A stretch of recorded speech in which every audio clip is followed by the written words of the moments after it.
first time ever. Hear you loud and clearly. And it was going place. That stuff's great. But the game is not a roguelike. Boomer shooter. Bang. Hello, this is John St. John, and you're listening to KEEP in the Keep, bringing you all the hits from the finest in the world of gaming and entertainment. Now sit back and relax as the drowned god Cthulhu lulls your mind with the tastiest talk in town. Welcome to another chapter of In the Keep podcast. I'm your very own prophet of the drowned god, the Motherlode. The Keep is a collective of gaming enthusiasts compelled by the drowned god Cthulhu to frag and jib one another into oblivion for all eternity.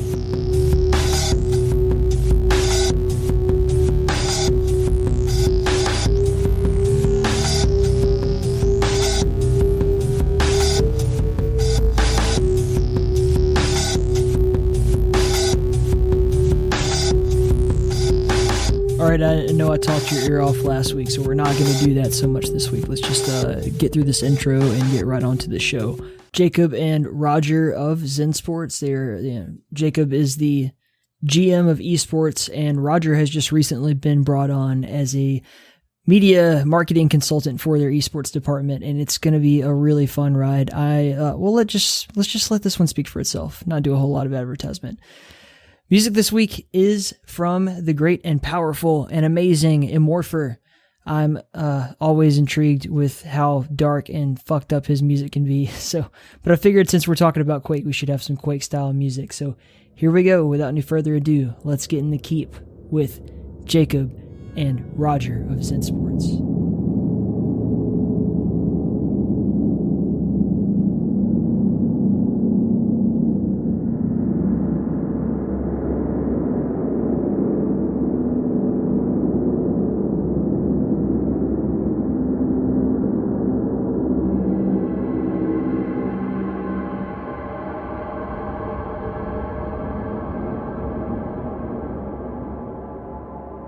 Yeah, a lot of grinding the first few years of esports, a lot of startups. And then obviously I got to work with the Dallas Mavericks.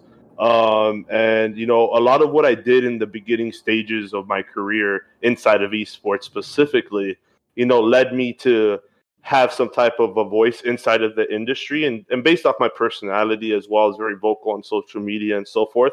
So I caught a lot of interest from a lot of different things. And someone at the Mavs, a Duke alumni who was a part of the business school, caught wind of what I was doing. So yeah, they put me in contact there, and Duke loved everything they saw. And after having a conversation with me, they flew me out, and I got to actually do it with another esports veteran. His name's Bryce Blum. He's a lawyer, very popular guy, and he was one of the other panelists, a part of that too. So it was a really cool experience, man. Me growing up as a basketball fan. The Blue Devils are such a great and prestigious basketball team. So that was such an awesome experience for me to be able to go see the court and walk around campus. It was funny because when I was there, I don't know if people know this, but around February or January, I think like right around March Madness, kids camp out a month before outside on the field to be able to go to the basketball games that are not even starting for another 30 days. And they rotate on who stays in the tent in line. It was insane. So that was pretty funny. It's actually funny that you mentioned being a basketball fan, because it seems to be a large, at least from my perspective, crossover between Quake fans and basketball fans. I think perhaps because basketball is like as far as team sports go, like fastest, most high energy sport I can think of. And Quake is probably the only online game I think that can really replicate that spirit.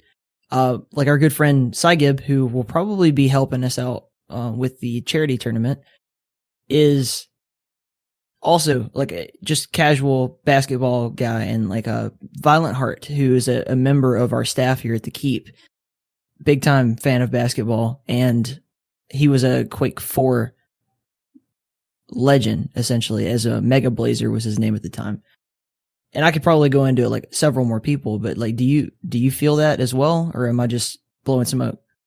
No, not at all. I think Quake is super fast-paced game, and basketball is the same exact way. I also think of something that's another thing to put into, it's easy to come and play basketball, right? You could be good, bad. And I'm not going to say it's easy to come into Quake if you're bad, but I also think it's a friendly game because I started playing Quake at 10 years old.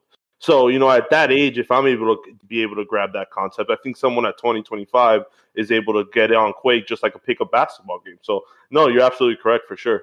Yeah, it works the same in the sense that, most pickup basketball games happen, not, in any specific area other than there's a court. Maybe it's a public court, maybe it's a local park or whatever, and kids just sit around waiting for people to come show up, and then we let you play pickup games, exactly as you said. Quake works very similarly, and old school, which is kind of the focus here, games worked the same way, and that we've built a court, which is a server, and people just join, and you wait for a pickup to happen. You're like, hey, all right, let's do this, or what game mode do you guys want to play, and that kind of thing. So it requires a level of kind of community-based cooperation in order to happen. And then when it does, it's always, magic. Yeah, and Quake is a community-based game, to be honest, right? It wouldn't be surviving this long if it wasn't. So Kanye, you also have a unique kind of story here that you were writing for eSports, if I understand correctly. Yeah. So then you find yourself working here with ZenSports, but I've noticed in just our brief kind of chats and back and forths that you seem to have a disposition towards Arena FPS. Is that from you personally, or is that from, dictation from the company itself? We kind of needed to get into Arena FPS because of, a lot of the open source games, right? So we actually, we needed to show, bigger games, teams that we could put on amazing events, and that the betting aspect that we're going to tie into it can add crazy engagement. So, right, the best open source game, it's either Warfork or Xonotic, and I looked at both of them, and I thought Xonotic was a little bit cooler. I really like the Devastator, to be honest. I think it's honestly one of the coolest guns I've ever seen. And I just think Xonotic as a game flows incredibly well. So I'm actually really excited about our tournament on Saturday, just for the sake that I think Xonotic as an esport, could be a big deal. I think it's, just in terms of how good a game it is, to me, it's certainly as interesting as Quake. But, I don't actually have a ton of experience in the Arena FPS. Those aren't the type of games. I'm glad you brought up Xonotic. What is your perspective? So Xonotic is interesting. You've arrived in this business at a very interesting time for these games. So Xonotic is kind of I don't mean to be disparaging in any way, but from the crow's nest where I sit as just overwatching all Arena FPS games. When you guys said we're focusing on Xonotic, I was kind of that's weird. Not because it does have a small, healthy community, which is good for what you're trying to do. It's just that it's so not in my personal focus, right? So we do, have channels here for Xonotic. We have pickup games that happen from time to time, but it's just not currently the game that I see a shitload of potential in that I don't know that it will grow. But whenever Gelmo-san was the one who kind of brought my attention to you guys, whenever he said but they're implementing sports betting, and I still didn't really get it because I was like, well, they're going to bet on these, community-based tournaments. Okay. And then I read your manifesto, essentially the document that kind of outlines your guys' plans for the leagues, for the betting leagues.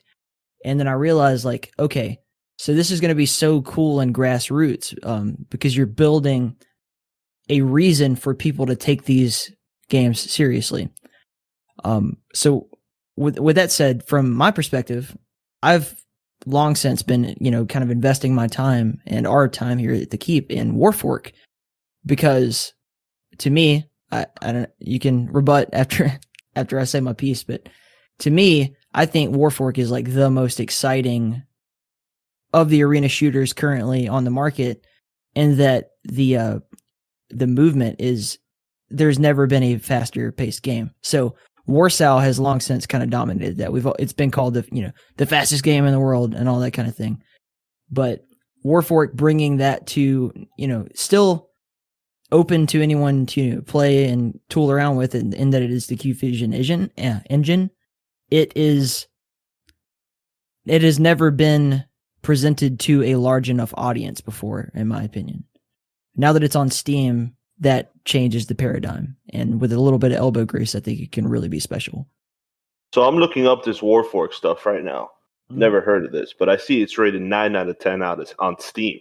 When was this game released? Don't quote me here. I think about a year ago. So Warsaw has been around for a very, very long time. Like since, I want to say 2004. Like, okay. Something so like, we could say this game is very focused heavily on more of how the game runs more than quality of how it looks, right? Because it does. I mean, just by my perception, right? It doesn't look like it's like a brand new game that just came out from like a visual perspective. But I could tell, like, probably from a movement perspective, it's probably crystal clear and everything like that. Can we agree on that? Definitely. Yeah. I would go a step further and to say that it is currently just a fork. That's why it's called Warfork, right? Of Warsaw, which is an older game. Yes. Over time, and we would have to consult with Kane, who is, running with Team Forbidden to create Warfork over time. As they progress, I believe that they will continue to upgrade the graphical style as well. No, that makes a lot of sense. Yeah. No, and it's cool, and it's a community-based game where they're working with, the people and they're listening to feedback too, right? So that's always good. But yeah, that's kind of my perspective on like the current, like what's happening, what's cooking that we can pick up, take those ingredients, and then make something a little bit better with. I'd say that from my point of view, is the game to look at. So I'm actually very excited that you guys are coming in with a new structure, a new infrastructure, and looking at Xenotic in the same way. So that's taking my eyeballs and pointing it somewhere that I didn't even necessarily see potential. And this is all new, by the way, right? So this is all first time happening. So if anything, the game that we chose is actually perfect for what we're trying to do, because we need to start somewhere small, learn from that, and then continue to expand and be better and continue to provide quality experiences with our things. Because we're adding features. We have a development team that puts a lot of time into, building these type of new interactive ways through the app itself too, right? So it makes it easy, because at the end of the day, everyone has a cell phone. Someone might not have a PC, but everyone has a cell phone, right?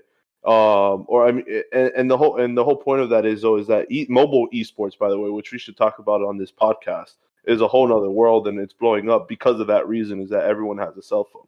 But it's easy to interact. It's easy to, like, if you can't afford a PC anymore, you can still watch the games. You can still be a part of it. You can still be engaged. You can still be invested into it, right? I think that's most important. So, I just think there's so many opportunities, like you mentioned, and we'll continue to, innovate inside of the space on that front and continue on the sports front too. So it's actually quite funny that we end up sitting here. A while back, I can't remember exactly what episode number, I had a friend on who's a Big Eye guy, and he's a mobile developer from Israel.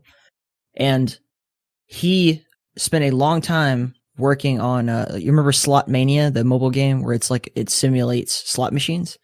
Yes, sir. So the way that the human brain works, he could break it down far better than I could. But just how gambling really sucks you in, and not to say like in an addictive manner, but in an engagement manner into what you're doing. And if it can work for something so simple as like a slot machine, where it's just you and not even a computer, really, like a set of gears, and you get that kind of instant feedback, you get a simulated environment of interaction. Essentially, people love that shit. When it's on the human level, when it's, peer to peer, as what you guys are creating, it can generate so much more interest.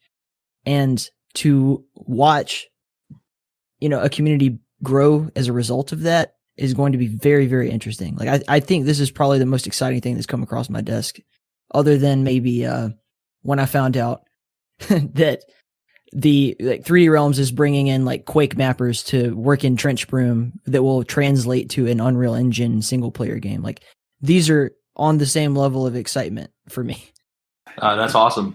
If I could just, so there's one thing you said about how the slots machines, right, give you instant excitement, right? You kind of emphasized instant there, and that's one of the big selling points of ZenSports and our sports token, right? So pretty much all other sports betting sites, as well as esports sites that pay out money, they're paid out in dollars, right? And dollars. First of all, there's credit card fees, but it also takes time, right? Your bank has to approve the transaction. So with ZenSports and our sports token, all payments are instant, right? So you get that instant gratification of hitting a bet, and you see the funds increase instantly. So I think that really plays into the betting aspect well. I think it really highlights the betting on these esports tournaments. No, definitely. That's a huge part of it, and we'll break this down because I think for a lot of people, maybe not this audience because they're quite tech savvy, but for me anyway, like I'm not a big sports gambling guy myself, and I also have not been extremely active in the cryptocurrency community. But to have it be in this unique cryptocurrency environment is actually quite revolutionary, because it seems that you will be constantly, as you said, like immediately rewarded for your actions within the app. And then you can take that cryptocurrency and you can convert it to whatever the fuck you want.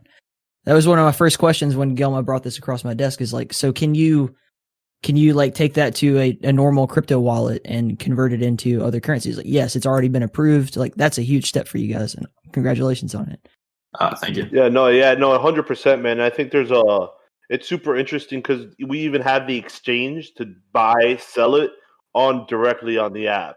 So like we even recommend like, hey, these are third-party channels you could use, because obviously we want to give our customers any opportunity to choose wherever they need to, right? Because it doesn't really matter to us where you use it. But I think it's easier to know that, hey, I could earn this here, but then I could sell it, trade it, and do whatever I feel, on directly on this app with the exchange on the ZenSports app directly, right? And I think that's another thing, right? Is I think a lot of people want everything in one place, and that's something we're trying to provide, right? Even further, let's just take it a step further into human psychology, right? You're attracting people who are already predisposed to gambling, right? So they like that. And then you also have this second layer of cryptocurrency, right? So you are going to have people who are predisposed to taking risks, and you're going to have them accumulating wealth within the economy of your app. Then you can, over time, watch them as they decide, okay, do I want to take this money out and do I want to convert it into cash and put that directly into my bank? Or, and this is the beauty of what you're doing to me, I can sit here and hold on to this and watch as this company, ZenSports, grows, and this cryptocurrency accumulates a greater and greater wealth. As you have a greater, backing of actual cash flow, your cryptocurrency will grow. Exactly. And then, so I got like 4,000 sports. Okay, what's 1,000 sports now? What's 1,000 sports going to be months from now, years from now, that kind of thing. Just like, I remember not when Bitcoin actually first came out, but like when Joe Rogan first started having people come on to discuss Bitcoin, and the trend from, if I had bought, a couple thousand Bitcoins for $1 when they came out, and then, 10 years later, God, if I had done that, like I would have like $1 million something. And I'm not saying it will be that necessarily for you, but because the market has definitely become populated since then. But you're going to have the kind of people interacting with this who will want to take that risk. Yeah, and we're months ahead, and we're years ahead of people too, though. And that's another positive thing, right? And like you said, it's there's different opportunities in the sports token, which we'll get more into, later on in other episodes as well, because I'm sure we'll do a couple more, and we'll have Mark come on and all that, and he'll go deep into the crypto side of things. But the sports token is so much more than just being a crypto type of currency at all. It's a reward system. It's a reward payout. You could use that to claim, tickets to a football game, to the Super Bowl. There's just so many different options you'll have for it being a sports token specifically. And it's just more than just being a currency where you could just get cash for it or something like that. There's different types of ways to utilize it and really touch on, how valuable the sports token will be, especially as years to come.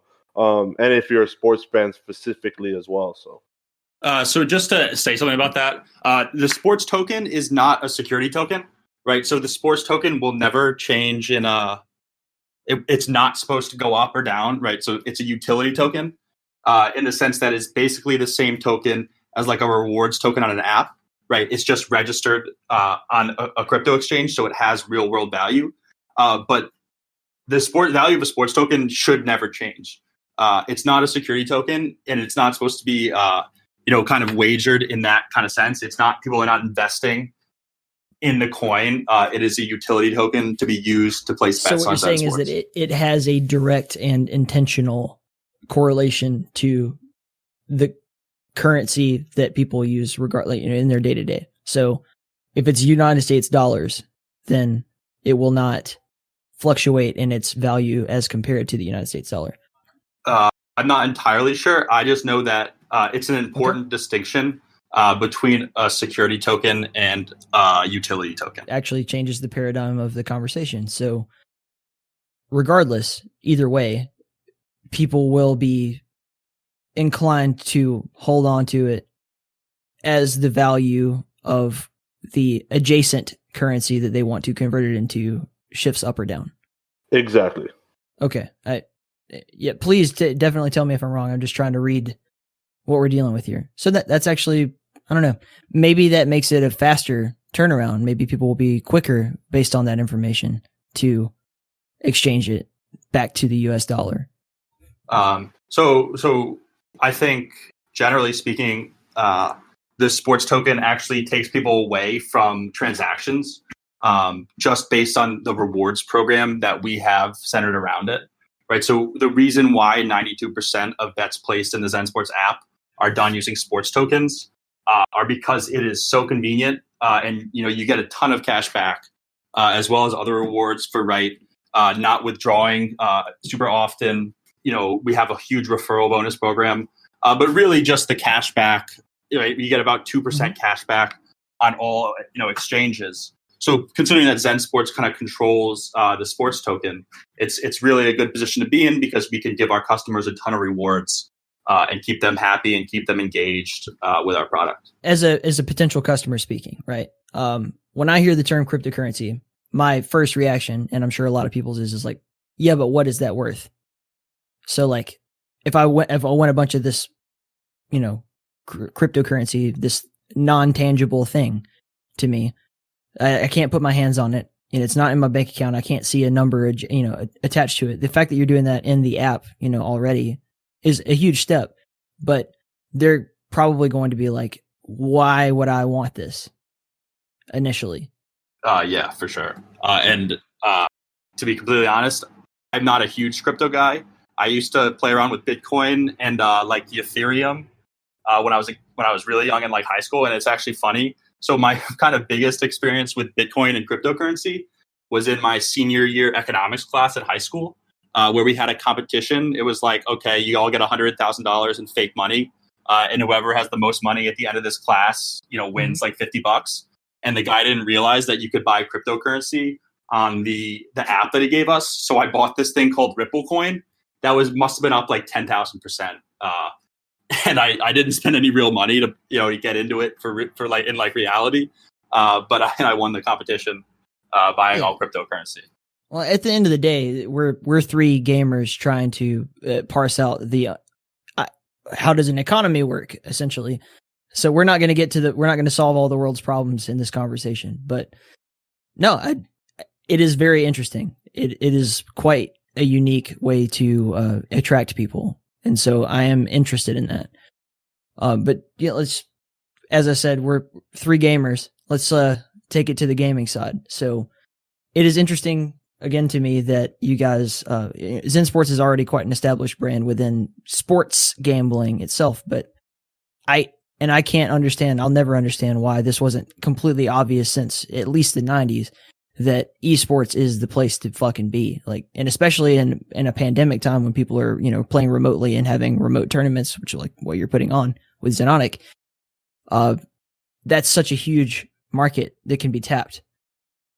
So, what was the initiative I'm assuming this is what brought you into the business itself anyway.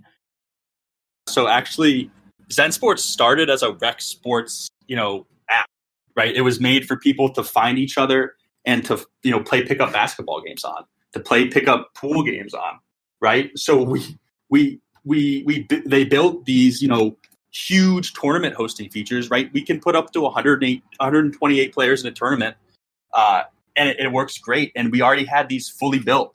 And the CEO was just like, yeah, I think we should start running esports tournaments.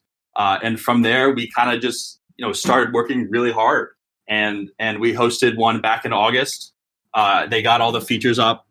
They're still updating the features every week. Our production team's working crazy hard, development team. But yeah, so we started in August, and our first official event will be Saturday. So it's pretty exciting for sure. Yeah. So what? I think you said you had a background in writing articles for Fortnite esports. Yeah. So what brought you personally into the realm of esports? Fortnite, really. I remember. I love video games my whole life, but kind of Fortnite was what made me realize that I kind of had to make this my career. Because I remember freshman year of college, my friend showed me this game and it was Fortnite. And I literally told him this is going to be the biggest video game of this year. And I was like starstruck. And this was like the coolest thing I'd ever seen. So kind of I just played Fortnite for like a year. And then it turned into be like what I thought it was going to be. And so I started writing articles about, why Fortnite was so fun, why it was so engaging. The whole thing about Fortnite that's cool to me is that it's all built on a grid, right? So the whole building mechanic of Fortnite, right? It just builds a box, right? And there's basically an endless amount of boxes, and the map is basically placed on this grid, right? And what I noticed is that 3 of the most popular casual video games of all time, right, are all built on this same grid, right? The first one, Tetris, it's blocks, it's grid. Then Minecraft, right? Exact same thing. And then Fortnite takes it to a whole new level with competition added. And I kind of, set out to figure out why is this grid, feature so appealing.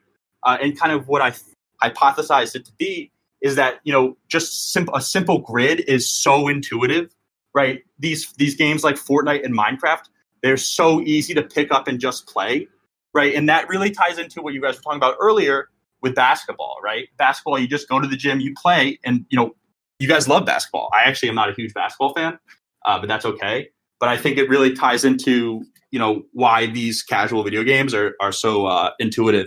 We're at a very interesting intersection here because I will do my best to hold off the mob, but my fans will probably crucify you, for loving Fortnite. And that's okay. Like I have no real... It's a meme within our community to say like an insult, like, oh, Motherlode loves Fortnite, that kind of thing. Thank you, Smango, if you're out there listening to this. And the fact is that regardless whether or not it is, and to me, to be completely honest with you, this is a game that is meant to attract a certain type of person, which is most people. And you're dealing now with the Arena FPS community, which is a far more, we'll say niche, but cerebral, I think is a better term, type of gamer. So Fortnite, you said is like a really easy game to pick up. And obviously it is for a great majority of people, but you have the shooter aspect of it, but the building aspect is a totally different fucking ball game, right? Like that's what makes the game unique. That's what makes it different than PUBG. And then it does have this kind of, for me, a little too kid friendly, like meme quality with the dances and all that bullshit. But when you take its clothes off and get right down to the brass tacks of what makes it a competitive game, it is building. And anyone who would be predisposed to playing a game at all is going to have a much easier time dealing with building than they are with a fast-paced, movement technique and running into a fight with a rocket launcher and then, shooting themselves up in the air, switching to a railgun and popping somebody in the head. You don't see that sort of thing quite so much in Fortnite. And I see why people hate on it, but I think it deserves a little more respect. And this is not someone that loves Fortnite to that regard. I just respect what it's done for the gaming industry. And I don't think people give that enough credit because, gaming and esports, because I think they're too generalized, right? Like in the sense of, I think they're different in ways, because gaming as a whole is that there's so many gamers, but not all gamers are esports enthusiasts or participate on the esports competitive side. So, but to be general, what it has done for gaming as a whole, it put it in front of so many more people's eyes, and it made it more comfortable and allowed other people to be accepting of others to be gamers, right? And I think that's what Fortnite has done for gaming as a whole, right? And I think that's something that people should give it a little more credit on. But I could see why, people don't like it. I mean, I personally don't play it anymore. I do only a little bit when my little brothers call me. I have 9-year-old little brothers, and they play it a lot, unfortunately. And I buy them skins for them because I'm the big brother. But I, it's done a lot for the industry. So, but I see why. But it's also, I mean, it's hard to build like that, man. It takes a certain type of skill too, and a certain type of level of concentration to be able to be good at that game at a certain extent. Oh, I mean, I fucking suck at that game. I've tried multiple times, to like, all right, I'm going to give this a fair shake, because there's the part of me who, likes what I like and talks about what I generally talk about. Then there's also the businessman in me who's like, okay, why is this game so damn popular? Like, and as you said, it's like it has invented a whole new way to take someone's skill set and implement that into a competitive game, right? So it doesn't matter what I personally think of Fortnite. The fact stands that it is extremely popular, and I'm for anything that gets young people into something productive, and that could be, anything. But if Fortnite's the way to get you into esports, maybe my ultimate goal isn't to get people playing Fortnite, but it is to get people gaming. And as you said, it's been an incredible liaison to bring it into kind of the public zeitgeist of what is acceptable.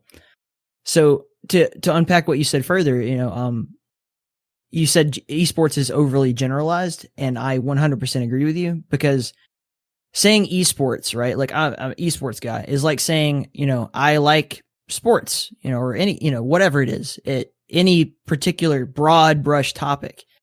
So Fortnite or, Quake or these are totally different games. PUBG, Dota, these are entirely different. They're as different as basketball is from, what's that fucking Olympic sport with a squeegee ice, shuffling. Shuffling, yeah. I always find that so crazy. I don't even know what it's shuffleboard or whatever you want to call it. In terms of execution, they're as or more different than those two games. Two totally different ends of the spectrum, but people tend to, at this point in time, because it is relatively new to the public eye, conflate them all into one thing. And I enjoy that you guys have like the infrastructure to, like I saw yesterday you guys were posting about like tennis, and in the same limelight that you're going to be posting about tennis on Twitter, you will also, clearly be talking about Xenotic, which will become its own, like, all right, what's that? So people who are into, just general sports fans will now be introduced to a whole nother side of things that maybe they weren't into before. This is a cross section for people of what they think are not similar interests to find common ground. 100% agreed. And that's something I found, playing sports and stuff. There was always something common, me and my teammates had. And I mean, even like something casual, like, and I don't play golf much, but when I would play golf sometimes, as I got older, one thing everyone had in common is that they were a gamer. They played some type of video game for the most part. And I think a lot has to do with it, because I don't know, how old are you, by the way, Mother? I don't know if you released that. I'm 29 years old. I'm 25. Yeah, so I mean, we grew up in an era where we got to play outside, right? We didn't have iPads and cell phones. We didn't grow up with all that. When we were kids, we had to knock on people's doors and, socialize and all that. But then at around for me at least, it was around 13 or 12 when technology hit gaming, PC gaming. I mean, and it was a little before that, but ultimately 2000, 2001 is when I got into it ultimately. Counter-Strike. A quick story. I lived in Argentina for 2 years. In 2000 to 2001, And I started going to LAN cafes out there. So it was really big, these LAN cafes, and all they played was Counter-Strike. So I would go every day and sit there and play CS 1.6 and Source. And I think at that time it was 1.6 or 1. Whatever it was. And we would play Aztec and Dust. Oh, man, it was just some of the best memories of my life, at a young age playing. And I started with PC gaming, that basic white mouse with the laser on the red bottom, with the gray little roll in the middle. It's just humbling to see like where it's been from where I started too. So it's crazy. No, it's funny that you bring that up, because I have long since been fascinated with how much, though it is, we consider America, like, we're a first world country. Argentina and other Latin American countries have been so quick to adapt to the general esports market. I'd say even quicker than America was. And what's kind of beautiful about that is that the fact that, when you're in a, we'll say, less wealthy area, people get a computer, maybe it's not the nicest computer in the world, and then they generally gravitate towards open source games like Quake and Doom. Yep. So you have these, like, it was a couple of years ago, there was this huge Quake World Tournament in South America, and I was like, how did that fucking happen? Like, it's amazing. Yeah. Funny story, man, since we're touching on Quake. So Quake was actually one of my first like real games that I ever played, because my aunt married Sergio, and every time I would go over, they had two PCs, and Sergio, his PC was the gaming PC. And this was when did Quake get released? 98? Ooh, before that, Quake 1 was released in 96, I want to say. And then it was like Quake Arena or Quake 2, or what was the second Quake game? Quake 2, and then Quake 3 Arena was after that. So I think it was and that was what, like the 98, 99? Yeah. Yeah, so that was around, so it was probably around, I think it was Arena, if I'm not mistaken. But anyways, he had all the characters, like the action figures around his desk, Star Wars, the Quake characters. It was always an experience. The neon lights, the setup, it was always so cool. And this is at such a young age, and I always thought it was so cool. And next to him was my aunt's computer where she worked at, and he had Quake on there. So when I would go over and sleep over, because I'd go hang out with them when I was younger, I just stayed up with him till like 3-4 in the morning playing Quake all night, which my aunt didn't like because it was such a bloody game and I was young. But it was I till this day, bro, I remember it. It's one of the best times of my life, to be honest. Like as a kid and remembering gaming and how I grew up, like those were such fun times, of when I gamed. Because I remember playing those bigger maps too, where it was capture the flag, and then I would play another game. I don't know if you guys know Tribes. You ever heard of Tribes? Love Tribes. One of my favorite games. And that was always intense and sliding up the hills. I think Tribes, man, was too quick for its time. Because if Tribes released, I think around now or maybe a few years before, even like 2010, I think it would do so much better, man. I think Tribes was definitely a candle that burned before its moment, but you can still see the legacy of it. And that so there's this game, it's quite a small project right now called Power, that copies that sort of slide movement mechanic from Tribes. And I can see how that could, I don't know that they've necessarily hit it yet, but if they continue to hold on to the legacy of that movement style, it could be very, very, very cool in a competitive esports game. Yeah. I had a sad moment, man, because I would download Tribes Ascend like probably every year, 2 years. And I finally did it recently and no one on, man. It was a sad day. I don't know. It sucks for just the general way that these games work. And, when you're at a small scale, it's harder to get a pickup game because there's not as many people playing. Yeah, but when the keep comes in. Exactly. Hopefully it does. But Quake, man, Quake was, it started gaming for me initially and that passion for me. So, I always have love for Quake and I think there's so much opportunity. And if I could get involved, obviously now to get betting involved with a game like Quake is so much more complicated with the developers. But, like the games you were talking about, those are so much more opportunity right now to figure those things out as we grow too. So, But Quake will always be fun to see. But it would be cool to see if we could get like tournaments hosted for Quake through our platform and sponsor some things without the betting portion.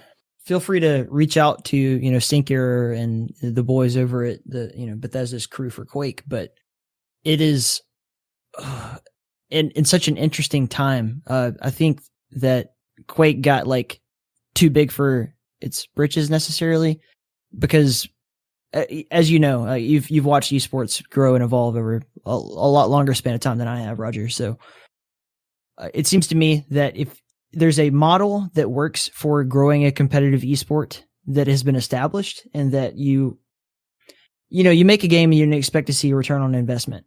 Obviously, any company would. It's bad business not to see a return on your investment. But esports has a different path than a single player game where it's just like bada bing, bada boom. You get your game, it's done. Probably, maybe a couple of patches in, this day and age, but you expect to pay a dollar amount and then have a finished product. Esports evolve, you get player feedback and then you push out, we're in the realm of weekly or monthly updates where the game can completely change, based on a couple of tweaks here. The players have to constantly adapt to the new technology. Just like Formula One racing, where, every couple of years they push out a new piece of technology on the cars, and then the pit crews and the drivers have to adapt to that. Yeah, exactly. Yeah. And so with these esports, they expect like, all right, I'm going to see a return on investment. Quake Champions came out, I should say. And it did not obviously get that return on investment that maybe Bethesda was hoping to see. So they then tried. I'd say they had a choice. They could re-up, double down and see where it goes, or they could wean how much money they were willing to spend on it, because it didn't seem like a good business venture for them. And so Quake Champions has significantly downsized since its initial launch. It's 2017. But then you look at a more successful esports model. So let's just take Overwatch, for example, because it's something you can compare kind of apples to apples with Quake. It took forever for them to actually see a return on investment in that game, but they believed in it and they continued to all right, we're going to keep pushing this until we get it to where we want it to be. The same could be said of MOBA games, right? So you saw the same kind of pattern with Riot Games in terms of they launched their MOBA and it took a very long time. People liked it, but it took a very long time to take it from its initial launch to a point where people are gathering in gigantic arenas to watch this game unfold in front of them. Well, let's talk about Dota 2, $20 million prize pools, crowd-funded, by the way. That's insane. Dota doesn't even get enough credit. People forget, because League of Legends overshadows Dota, no doubt. But people forget that Dota is the most given prize pool in all of esports. I think the first one was 15 million, and then the next year they raised 20. The next year there was 25 or more, and then now this year is 30 something, if I'm not mistaken. So just insane to see. Yeah, and it's just a very you cannot feasibly if you were just a businessman looking at the current way things work, creating a competitive PvP game is in an immediate sense the worst investment you could make. But if you have the capital up front, or a way to community source interest over time, which I think is where ZenSports kind of comes in, then you can continue to reinvest that capital into something that is going to be successful in the future. You just won't see it, in a couple of years. You'll see it over a broader span of time. It's like when you're dealing, I'm a weather forecaster, right? So you look at the local weather or the local climate. All right, cool. You don't really understand a whole lot about why things happen the way they do, but you zoom out to a satellite image of the whole country and it becomes much more clear. It's just a difference in scale. Where ZenSports interests me is that the long since the games like Counter-Strike and like Dota have taken over the esports scene, and like Fortnite, Arena FPS has become like a very grassroots, small scale, community oriented thing. So the way that you get games is by, joining servers, joining Discords like mine, or like I could name a million, like I could just go through my Discord. I have probably 70 Discords on here for different arena style games. That the whole point is to create a community of people who know where they can get pickup games. Right. So, hey, I'm interested in playing Quake Champions. Come into this Discord, ping Quake Champions, and you'll get a response from a certain number of people who are also interested in that game. No, yeah, 100%. But because, like I stated earlier, it's such a dwindling sort of thing. Like the companies themselves, maybe I don't want to say like, because a lot of people tend to like blame the company or like say like you don't really care about your game. Like they don't have the capital to invest in what you're trying to ask them to do. But, with things like Warfork or like Xenotic or whatever, when you guys introduce a gambling ecosystem to it, that creates another layer of community for people to meet and discuss these things. And probably, I bet you like tons of people are going to gamble with each other and then like, hey man, we should fucking play this game. Like they're going to see this Xenotic tournament and a group of people who previously would not have been involved in the Xenotic community will be like, that's exciting. I want to learn how to play this game. Yeah. And the coolest thing about these open source games is that like, just think about how much integration can be done with the game into ZenSports and live betting. Just right. So Xenotic has a stats page where all stats from every game are sent. Right, and you can use those stats and send them to ZenSports, and then have the stats for the game immediately. So I think just the open source is perfect for what we're trying to do, and I think we will actually, we're going to expand into bigger games. But I really think, and I really want this to be the case, that we stick with Xenotic or this open source community and really try to do something special with it, because I think it is just such a big opportunity.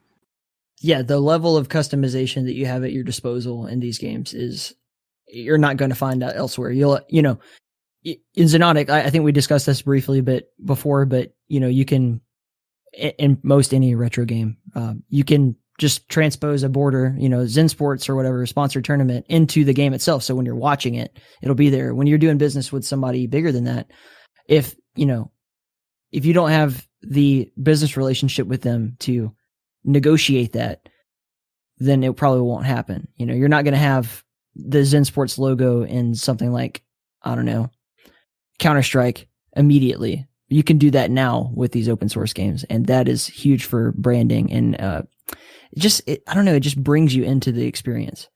Yeah, I think it's really cool. So we actually have those billboards in the Xenotic, right? So we've got 5 maps in the map pool that have billboards, and then 2 thrown in that don't.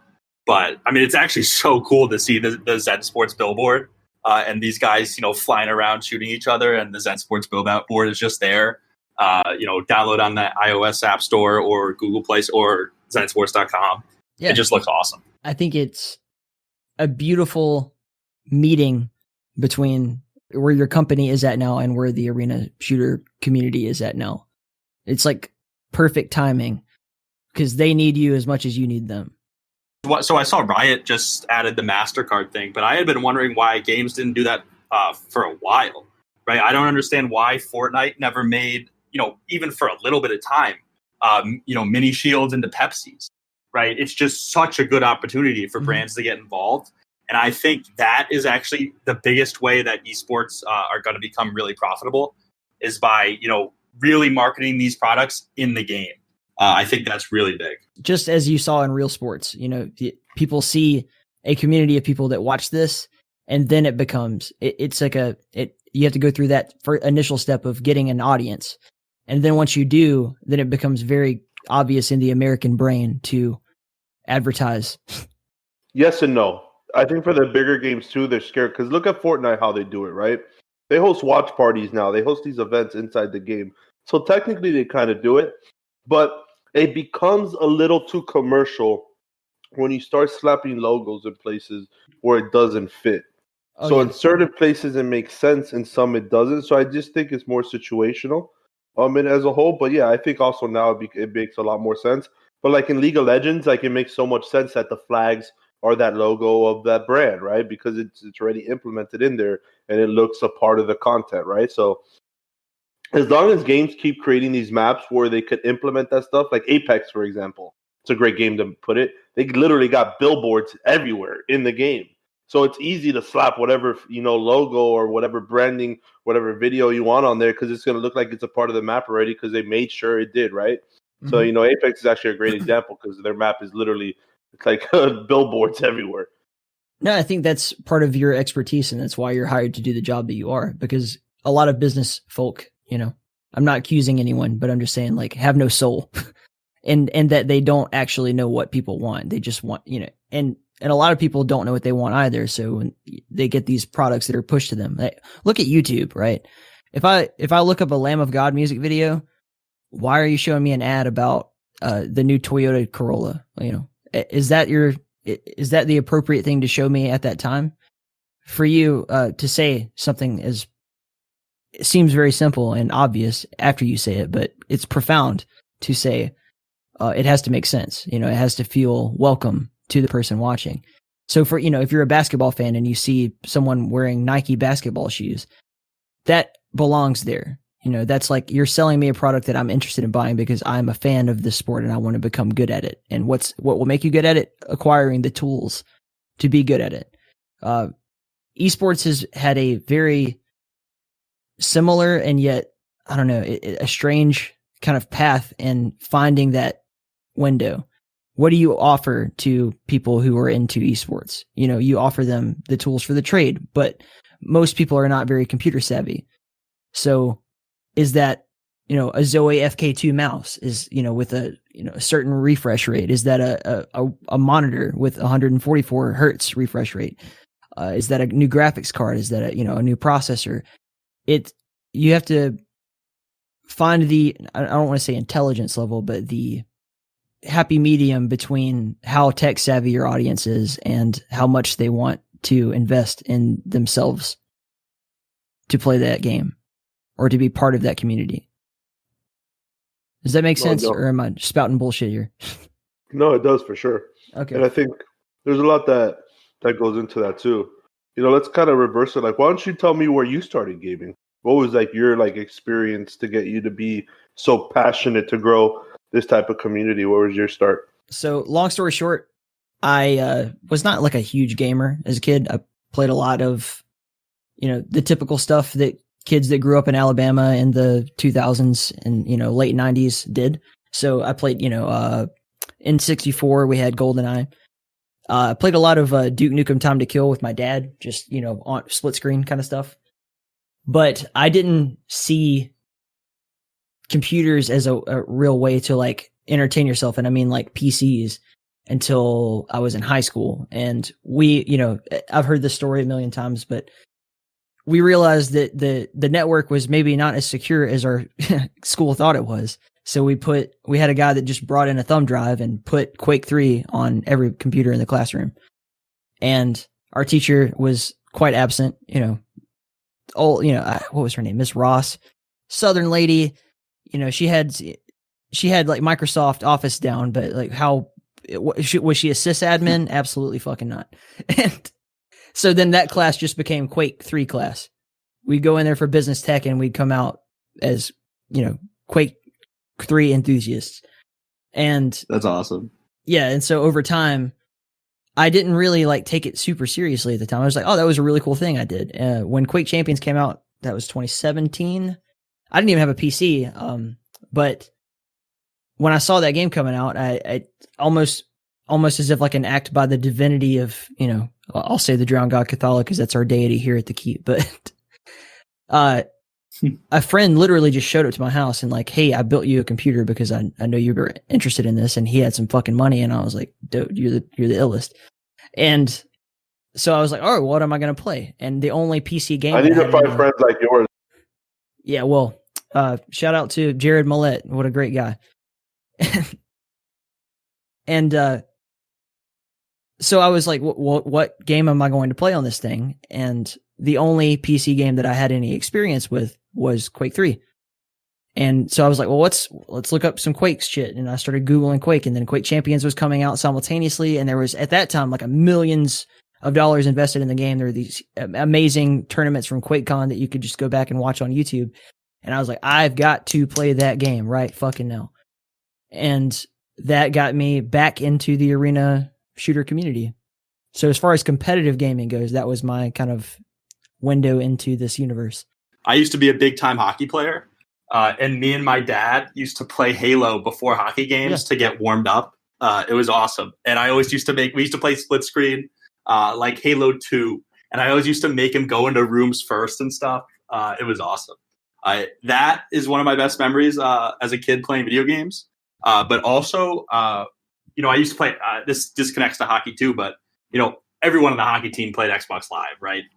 And when we used to win big games, the first thing that came out of people's mouths when we got back into the locker room was, all right, we're getting on Xbox Live, Modern Warfare 2, and we're playing Cops and Robbers.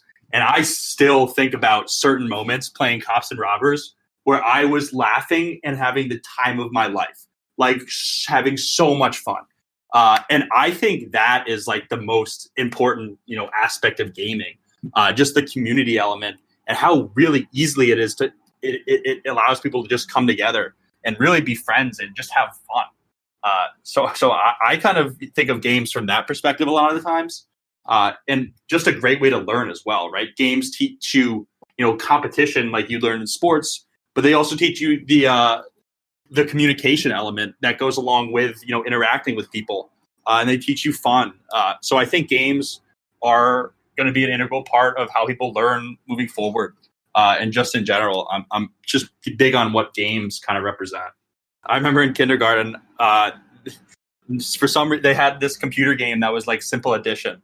And I played that like the entire time I was in kindergarten.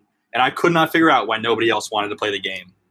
But, I ended up being good at math because of it. So I'll take it. Yeah, games are excellent teachers because the whole point of a game is to constantly learn how to be better at the game, right? So a successful game teaches you how to be better at it, and it's problem solving. Mm-hmm. So, I think this has been a huge juxtaposition, and just take a step back from esports, like gaming in general.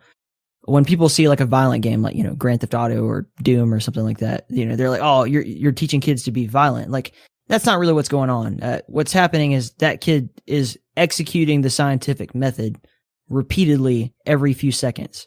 Like, if I do this, then what happens? That's the draw-in. It doesn't matter what you're actually doing. Like, if you're shooting people or you're beating up hookers, or if you're learning how to build in something like Fortnite or in Minecraft, that's just creating, you're constantly learning new skills all the time. So I kind of just say games are like endless experience, right? It's just experience after experience after experience, and the only way you learn is through experience. So I actually love when people tell me, "Oh, you play too much video games." I'm like, dude, you have no idea. So I completely agree with that statement. So one things I do as ZenSports is I post on social media, and there's a lot of games ending right now, which is the Dolphins. The Dolphins just won. So I was looking at that right now. Got to keep the fans updated, the bettors updated, Definitely, yeah. How do you think that? Because talking from a social media standpoint, and it is your job, as the marketer, what will be the way that you integrate something like this Zenotic League or anything like that into a social media aspect? How will you try to draw in players? I think it's like you said, right? I think we already have a good mix of balance of bringing in people, but I think it's, for me personally, my strategy is partnerships, right? Partnering with individuals like yourself, partnering with other influencers and streamers that, are growing their fan base, and creating those partnerships and creating some type of synergies, right? And figuring out where we could be mutual beneficial to each other, right? We provide a benefit, you guys provide us a benefit. And I think that's how we're going to win right now. And then I think that will transition as we grow to continue bringing other sports bettors to be like, oh, wow, these guys got gaming and esports. And then they're going to start entering and even downloading some of the games that they might have even played before. Yeah. That's that's the key component is like, not only are they downloading your app, but they're probably going to download the game. And what's really beautiful is that because you're in the arena shooter environment, it is a very low cost to the individual, right? So a lot of these games are free and open source, as we talked about before. Some of them will cost a little bit of money, but hey, maybe you make money betting and then you buy the game from that. It's going to be very interesting to see play out over time. And I think actually another avenue we have as marketing with these leagues is that the entirety of our app, right? It's an ecosystem built on sports tokens, right? So, and the peer-to-peer aspect is huge, right? Because say we have a league with 16 individual players, right? Bettors on the app can have, just like a Fortnite creative code, right? Where it's a community and people can support, whichever player in the league they want, right? With their creator code. And I think that can tie into a whole social, feed on the ZenSports app where, bets are being kind of, thrown out and you see, okay, this person supported, this guy with the bet. So I think that could be a good way to, increase engagement and add a community element to these leagues. So we can't talk about gambling without touching on for some people, the perceived moral and legal realm of how this works. Not to make a political statement or anything, but like I'm for general agorism, which is to say that, I don't think the government need tell you whether or not you should be able to bet your money on a video game or, bet your money on sports or whatever the fuck. But for some people, this is a big threshold to cross. And you don't really have a challenge in, talking people into doing something that they've done since the beginning of time. But does the cryptocurrency shield you from that in any way, or? I would say the peer-to-peer aspect shields us way more, right? We're not making lines. It's strictly a marketplace, right? ZenSports can, make their own bets and have people accept them. But at the end of the day, we are a marketplace, right? We are there for people to, connect with each other really, right? And, have their friends take both sides of their bet. And then it's awesome because there's no money lost, right? No one's having to have a bookie take, a ton of their money, right? ZenSports takes, a tiny fraction of the fee, right? Like 90% less fees than traditional bookmakers. So I really think the peer-to-peer aspect is what differentiates us from, the sports betting industry that has such a connotation around That's it. why I choose the term agorism, which is it comes from the Greek for literally market. It is not to say that you are facilitating any particular thing. It's that you've created a space, a marketplace for people to do business as they see fit, like a flea market, right? It's not there are less hoops to jump through. There's not we could use the term government, but there's not someone overseeing what the people do between themselves, if that makes any sense.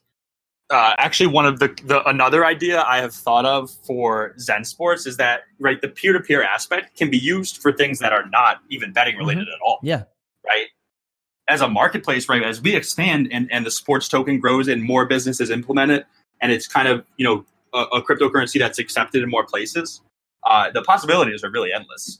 For a peer-to-peer marketplace, right, there's a lot of things that, need a peer-to-peer marketplace that's decentralized with instant payment. That's a really good value proposition to have. We happen to have started using it for sports betting. But I think in the gaming industry with so many digital cosmetics and digital assets, I think, those digital assets could live on ZenSports and you could trade them with your friends. You could trade CSGO skins. You could trade League of Legends skins. And that could all be done without money transfer at all. It could also be done with sports included. But just given we have a peer-to-peer marketplace, I think there's a ton of stuff to do with that. And I think there's a lot of stuff to do with that in the digital world. Yeah. It's a currency. So it doesn't have to be, as you said, about gambling at all. It could, or even video games at all. It could just be as simple as like hey man, we're going to grab a pizza and like, I don't have any cash on me. Well, I'll just send you some sports. Okay. Now you've created a market. Yeah. You've created a way for people to not only connect with each other, but to exchange currency. So yeah, that's incredible. And as you said, the possibilities seem endless from that standpoint. I think there's a lot of interesting things on how, we continue to enter the esports space, and we'll continue to see in best ways to do that. So, we're excited.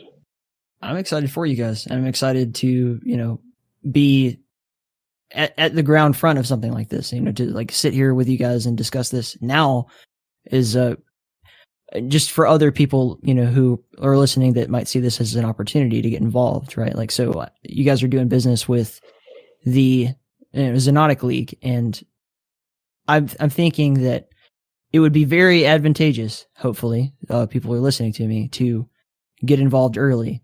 As you said earlier, your strategy is to create partnerships. That's very cool. It's very different than a lot of people, choose to do business, where it's like, there's one exchange where it's like, I'll give you a certain amount of money and you do what I want you to do. Okay. And that's sort of a soulless way to do it. But to have that, I'll scratch your back, you scratch my back tendency is much, much better. And it's going to create very strong, relationships. People are going to remember, if this game, if your app saves Zenotic, if it makes it a super popular esport, or it's just a tangible enough esport that people can regularly play pickup games, that will not go unnoticed. I get this vibe though, that Zenotic doesn't want to be big. Okay, well, we can have that discussion too, and I'll tell you my point of view too. Jacob could touch a little more on this because he's been dealing with them more. I mean, he's been, because I recently just joined ZenSports. I think I'm on week 2 or 3 technically of me being a part of this company. So I'm still learning a lot on everything here. But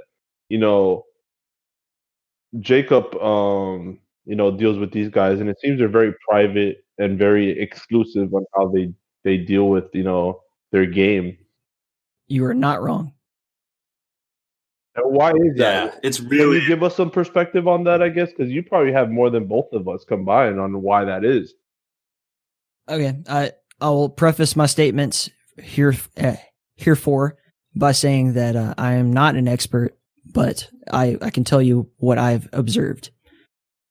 So the best example for me is actually not Zenotic. Let's go to Open Arena, which is a complete remake, essentially, of Quake 3.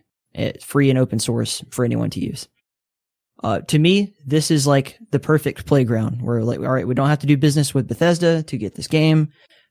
We can have a whole lot of fun with this. It can work in IO Quake 3, which is an engine that Quake 3 functions in. It has beautiful modability.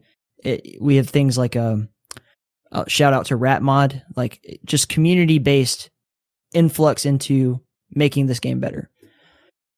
The powers that be of Open Arena, and I don't even think they're going to care. They probably don't even want to listen to this, but they have this philosophy of like, we don't want this game to be competitive. We just want it to be like our little cute vision, which to me is incredibly misguided. Just personally, because you're preventing, as we talked about earlier, a market from unfolding. Right? You're preventing people from doing whatever they want with your product.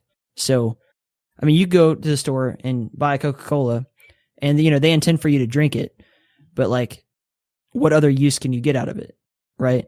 And, any product, it doesn't matter what it is. Like, so you want to buy this product and have the freedom to do whatever the fuck you want with it. It's yours. You own it.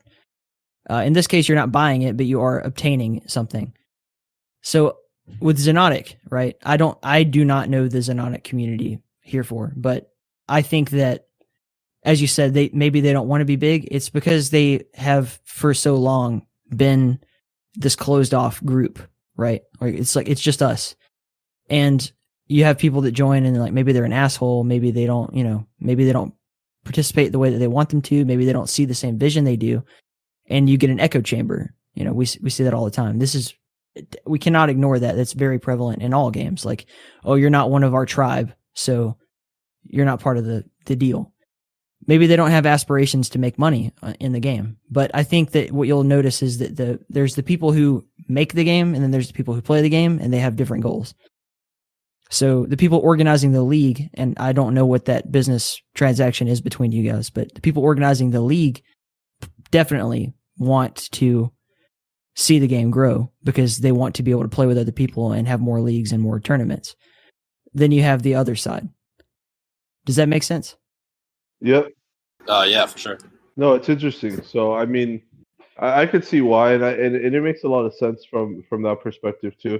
Now, would you say that, you know, they would still be open to seeing the game grow if it's the way they want it to grow? I do not speak for. I really am hesitant to like speak on their behalf because I don't know what they want. Right? Like, Yeah. I know what. I have an idea of what like Kane with Warfork wants. I have a pretty good idea of what Bethesda wants with Quake Champions. I don't know what the Xenotic development team's vision of what Xenotic should be is. Let me ask you then. Let's go back to Warfork because I think that's something we should talk about a little more. What do you guys think is the future for a game like that in the sense of long-term longevity? Like, how do you make a game like that be something like Quake? Probably just branding. I mean, honestly, it's what made Quake so great, right?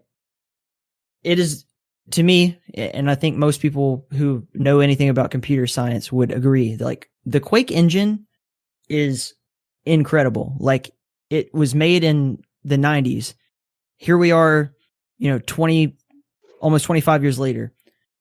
That engine is the basis for everything in terms of gaming now. Like, almost every game engine derives something, if not a total just fork of the Quake engine.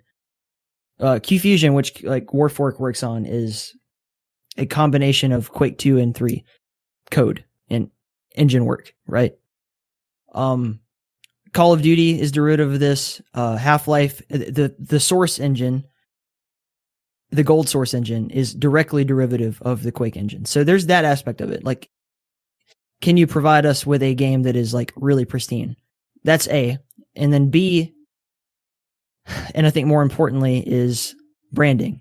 So cool, you can have a great game. You can have a really, really well-functioning game. But does that game appeal to people? And how do you make that happen? I think that is where the intersection happens. Yeah, and I think Fortnite is a great example of that with kind of cartoonish element. Like, because you pull in the mainstream like crazy, and then you've got a good game for it to build on top of, right?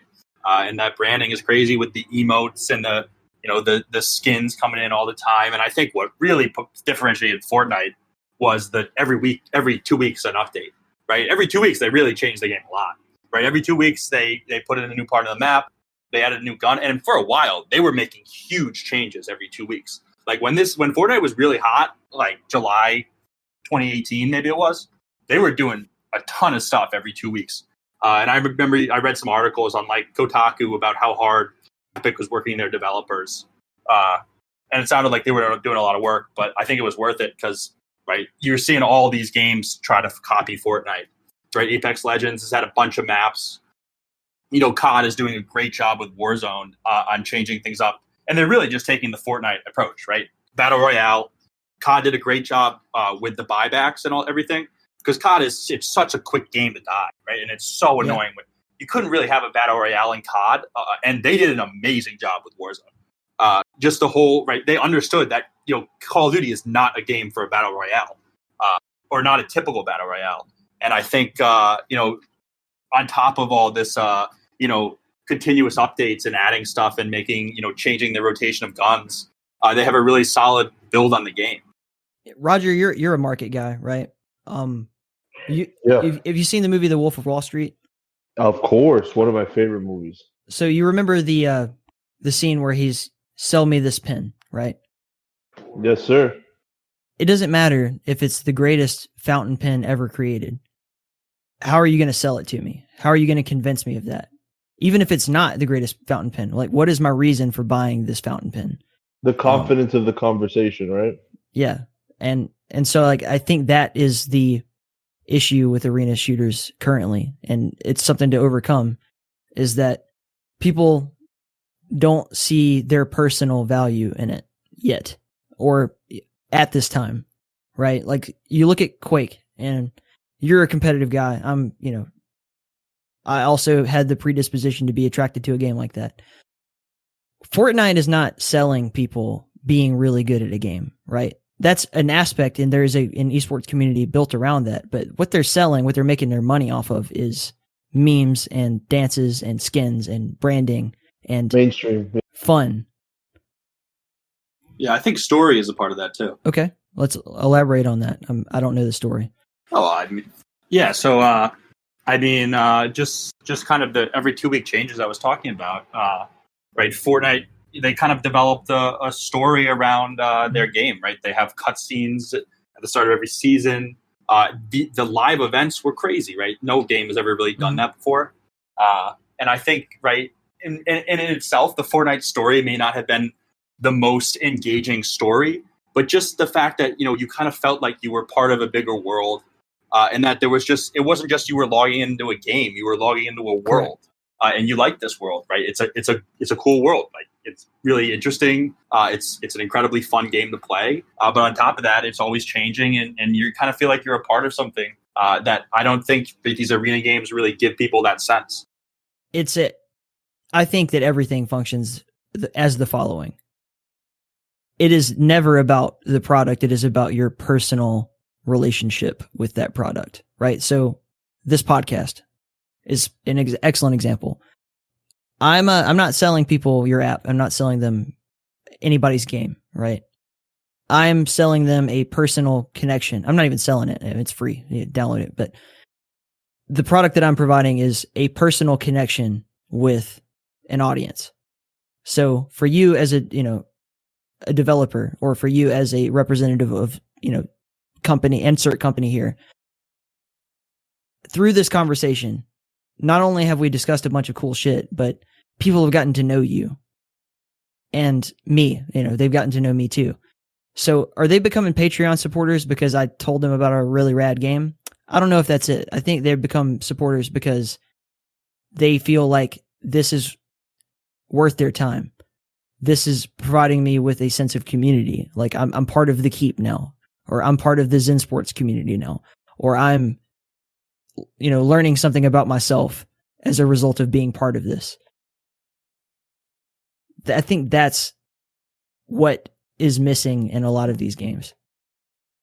Yeah, and hopefully they can figure that out. Yeah, and I agree. I mean, did you ever play Halo? I played. This is going to be embarrassing. I played exactly one game of Halo in my life on the Xbox 360. Sad. That's so sad. So anyways, Halo 2 had this feature, which was the clan feature. I don't know if you knew about this. Mm-hmm. What it was that it was an in-game feature and leaderboard and a whole hub. It was a hub. It was literally an in-game hub where you create your team, you would have your clan members, and then you would have leaderboards where you'd be able to see where other clan members are and what their win and losses are. You'll be able to compete for who's the best in the world in different, I think it was even different regions and places. I don't know. It was super intense. And I think way too early, came out way too early. But they also used a system where it was based off skill. It was skill based, right? If you're good, you're going to go against good people and so forth. Especially on the clan wars. The clan wars were so intense. So anyways, you could customize your team, everything, the colors, all that. It was insane. But anyways, that was that brought community, that brought the competitiveness, that brought people to want to play and create their clans. You remember the forums, the forum days where you talk on a forum and all that stuff like that? Yeah. That was the real, those were the real community bonding experiences that, you didn't have Discord like we do now where we do it in voice. This was where we're just texting behind a computer screen.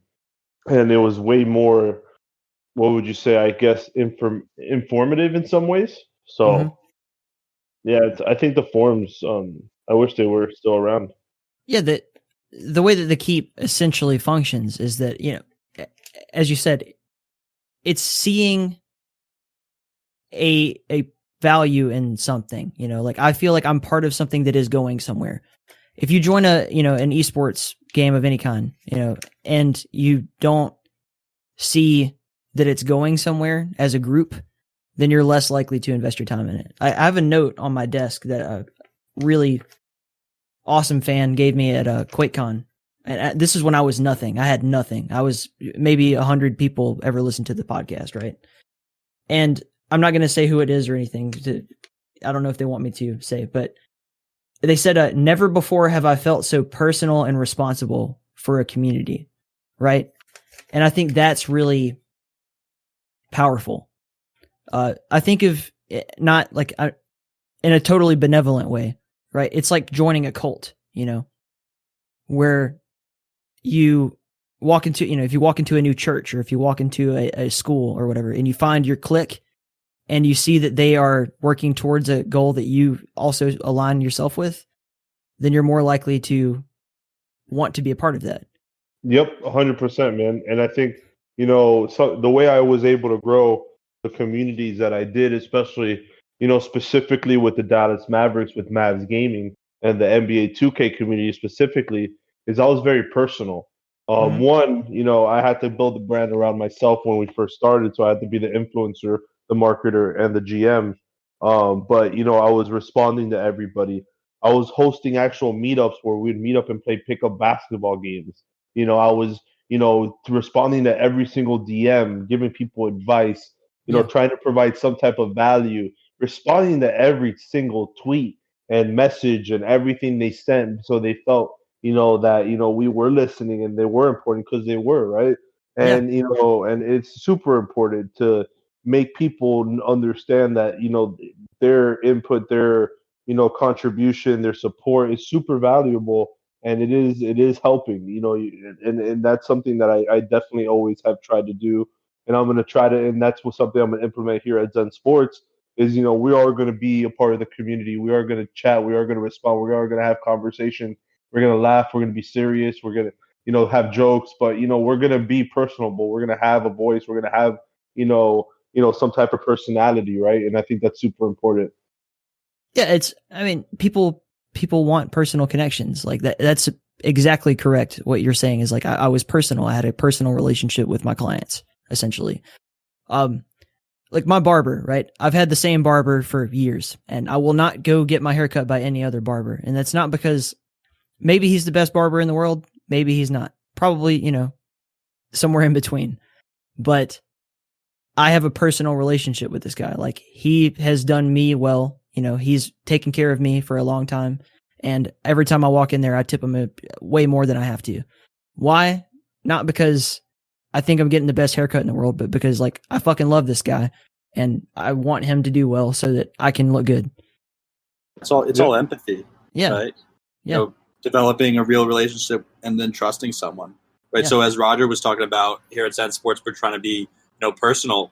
And, we hosted our first tournament on August 15th.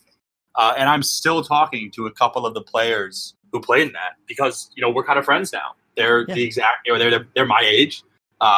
They like video games too. They're nice. And we just I hit it off with some of these kids. And I was messaging this guy on Twitter and I was like, dude, you've blown up since our tournament. And he was like, yeah. And it was awesome. So I really think, being personal, being empathetic, and, trying to be a good communicator with the people you are interacting with kind of, it works wonders for you. Yeah. I think that's the theme of the discussion here is, creating a personal relationship with your fan base. That's the thing that will make or break you, in my opinion. I hope I'm right because that's what I'm trying to do anyway. But we've been talking for almost an hour and a half. Do you guys have any kind of closing thoughts or any other topics you want to cover before we get out of here? Closing wise, I'll just say, I'm super excited to dive into more of these games that you guys are involved in and your community is involved in. We're definitely excited to learn more. Definitely, we'll definitely work together and chat more on ourselves. But, if any questions ever come up, don't ever hesitate to ask us anything over on our side. We're always transparent, open. And if we don't have the answer, we'll figure it out. So, I think it's super interesting what you're building here and what you're already doing. And I'm super excited to learn more about the other stuff and the other games that we spoke about too. Thank you, man. I really appreciate that. So I just wanted to say, really, this is a great talk. Had a lot of fun. And I think we should keep, maybe do some more podcasts, have you guys on ours. Because I think you guys would love our CEO, actually. He's got his own podcast. Actually, I did a podcast with him, before I started working at ZenSports, right before kind of I wrote that article about them transitioning to sports betting. And that was the first podcast I ever did, and kind of done. This is actually my second, but this was awesome. It was a lot of fun. Thanks for having me. I'd love that. I look forward to having you guys on again, and other members of your community, and vice versa. I'd love to be. We would love. It probably won't just be me. Like Gelmo would be excellent too. He's like the best envoy ever. But yeah, I look forward to having a synergistic relationship. It's going to be really, really cool to see unfold. Awesome, man. Thank you for having us again. Anytime. All right. Thanks again to Robert Caneda and to Jacob Shrader and to everyone over at ZenSports. Mark, if you're hearing this, thank you to you for having all these really cool employees for us to hang out with and talk shop with, and giving us the opportunity to learn something. But hey, those listening, remember to go over to ZenSports.com, grab that app, and use promo code ITKPOD for In the Keep Pod, and get yourself that $500 in sports tokens to start betting on whatever the fuck you want today. Yeah, as usual, thank you to all of our supporters. Thank you to Paul, Moose, Dots, Zach Alexander, Brad, Red Eyes, Anthony, Robert, Jack, Brandy, Fred. Big thanks to Gelmo-san for making this happen. We would not be even speaking to ZenSports more than likely had he not bridged that gap. As I said at the end there, like what an amazing envoy and partner he's been here with everything that we do here at The Keep. So give him some love. If you want to support the show, you know where to go. Head over to inthekeep.com/support. All of our links are on there: Patreon, Venmo, credit cards, PayPal. We have our affiliate links there. If you're shopping through Amazon, remember you can use our Amazon link. Do your shopping just like normal. It doesn't cost you anything extra, and a little kickback comes back to the drowned god. So she appreciates that, and so do I. If you're thinking about starting your own podcast, I always recommend people look up Buzzsprout. We have a link again on our website. If you end up checking it out and you want to use it for distribution, which I recommend you do, then going through that link will actually give a little bit of a kickback to The Keep once again. So it's another way you can support. You can also head to our Instacart link. And if you are, one of these folks that just can't go to the fucking grocery store because it's too fucking scary outside, or maybe you're just lazy, I don't know. No judgment here. But if you want your groceries delivered in as little as an hour, Instacart is a great way to do that. And once again, can give back to the drowned god while you're doing it. So it's a win-win situation for everybody. I deeply appreciate everybody's support, and I appreciate all the people who are just listening. Remember, even if you can't give in any of those ways I just named, the most important thing you can do is spread the word. We spent a lot of time in this interview talking about how to create a community and how to, inspire people, and I'm hoping I'm doing a good job. What really matters is that you're out there and you're telling motherfucking people, yo, The Keep is dope. It's a good time. And that's more than we could ever ask for. So thank you so much. If you like this show, you'll definitely also like QuakeCast. So go check out quakecast.podbean.com. Tell them Motherload sent you. And until next time, stay in The Keep.